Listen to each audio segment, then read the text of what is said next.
सबको खुश आमदीद।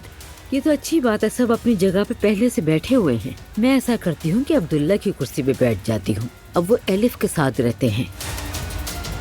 आपने उमर के बाद अतुल साहब के साथ आगे बढ़ने का फैसला किया। माशाअल्लाह, हमेशा कामयाब इंसान को चुनती हैं आप तो।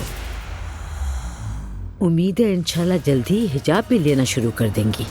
मेरे पास और कुछ नहीं बचता सिवाय इसके कि सब अपनी हकीकत को जैसी भी हो वैसे ही कबूल करें।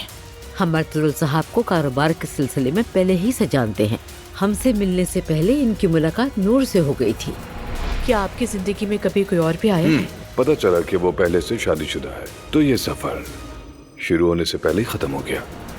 मेहर, बाबा से कुछ बहस हो गई थी तो फिर मैं यहाँ आ गई। क्या हाल है बच्चों? चलो तुम दोनों अब ऊपर जाओ, मैं आ रहा हूँ। मेहर हमारे घर पे है, सोचा इत्तला दे दूं तुम्हें।